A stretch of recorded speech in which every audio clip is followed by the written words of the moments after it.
এক রাতের ঘটনায় মৃত্যু প্রায় ২০,০০০ লোকের। ভারতের ভোপালে ১৯৮৪ সালে ৩ ডিসেম্বর রাতে এই দুর্ঘটনা আজ পর্যন্ত বিশ্বের সবচেয়ে ভয়াবহ ইন্ডাস্ট্রিয়াল দুর্ঘটনা। কিন্তু আসলে কি হয়েছিল সে রাতে? কেন এত মানুষ মারা গেল সেই দুর্ঘটনায়? ১৯৬৯ সালে ভারতের ভোপালে union carbide India limited company একটি কীটনাশক তৈরির কারখানা স্থাপন করে। এই কারখানায় তৈরি হতো সেভির নামের এক শক্তিশালী কীটনাশক, আর এই কীটনাশক তৈরির জন্য ব্যবহৃত হতো মিথাইল আইসোসায়ানেট বা সংক্ষেপে এমআইসি। এই এমআইসি হচ্ছে খুবই বিষাক্ত এবং ভয়াবহ গ্যাস। কীটনাশক তৈরির জন্য প্রথমে এই গ্যাস বাইরে থেকে আমদানি করা হলেও ১৯৮০ সালে খরচ কমাতে তারা ভারতেই এই গ্যাস উৎপাদনের সিদ্ধান্ত নেয়।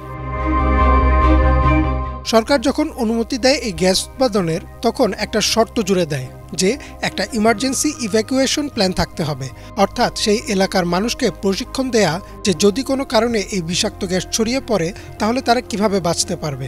কিন্তু কোম্পানিটি কখনোই এই প্ল্যানটি কার্যকর করেনি। এমনকি ১৯৮১ সালে ফ্যাক্টরির একজন কর্মীর মৃত্যু হয় এই গ্যাসের কারণেই। তবুও কোম্পানিটি কোনো পদক্ষেপ নেয়নি। ১৯৮৪ সালের ডিসেম্বরের মধ্যে ফ্যাক্টরির বেশিরভাগ মেশিন প্রায় নষ্ট হয়ে যায়। কোম্পানিটি এমআইসি গ্যাস উৎপাদন করে ৩টি ট্যাঙ্কে করে মাটির নিচে রাখত এবং বলা ছিল যেন একটি ট্যাঙ্ক অর্ধেক পূর্ণ থাকে। ২ ডিসেম্বর বিকেলে গ্যাসের পাইপ পরিষ্কার করার সময় একটি ট্যাঙ্কে পানি প্রবেশ করে।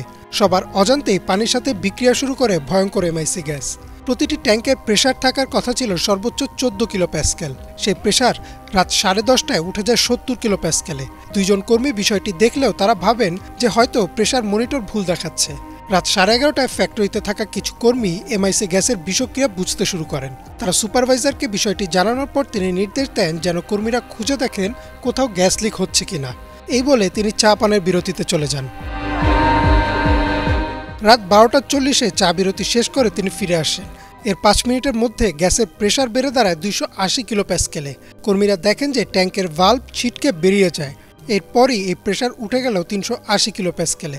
এমন অবস্থায় আর গ্যাসকে ধরে রাখা সম্ভব হয় না। প্রায় ৪০ টন গ্যাস ছড়িয়ে পড়ে আশপাশের এলাকায়। শীতের রাত হওয়ায় ফ্যাক্টরির আশপাশের বাসিন্দারা ঘুমিয়েছিলেন আরামে। গভীর রাতে হঠাৎ তারা খেয়াল করলেন তাদের চোখ, নাক, গলা, বুক ভীষণভাবে জ্বালা পড়া শুরু করেছে। নিঃশ্বাস নিতে সমস্যা হচ্ছে। প্রচণ্ড রকমের মাথা ব্যথা ও পেট ব্যথা নিয়ে বাসিন্দারা বমি করা শুরু করলেন। চারদিকে প্রচণ্ড রকমের আতঙ্ক আর বিশৃঙ্খলা সৃষ্টি হয়। সকাল হতে হতে প্রায় কয়েক হাজার মানুষের মৃত্যু হয়। ভোপালের রাস্তা, ক্ষেত, বসতবাড়ির আঙিনায় পড়ে থাকে সারি সারি লাশ। শুধু মানুষের লাশই না, মরে পড়ে থাকে গবাদি পশু, রাস্তার কুকুর বিড়ালও। উদ্ধারের আগ পর্যন্ত মৃতের সংখ্যা দাঁড়ায় ১৫ থেকে ২০,০০০-এ গিয়ে। আর যারা বেঁচে যায় তাদের মধ্যে প্রায় ৫ লাখেরও বেশি মানুষ পাকাপাকিভাবে শ্বাসতন্ত্রের রোগ ও অন্ধত্ব বরণ করে নিতে হয়। আজ পর্যন্ত এটি বিশ্বের সবচেয়ে ভয়াবহ industrial accident.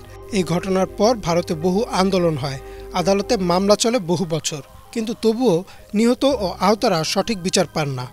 Union carbide India limited company দায় চাপায় সরকারের উপর, আর সরকার দোষ চাপায় কোম্পানির উপর। এভাবেই বিচার বঞ্চিত হন ভুক্তভোগীরা। ইমরান মাহমুদ, বাংলা ভিশন।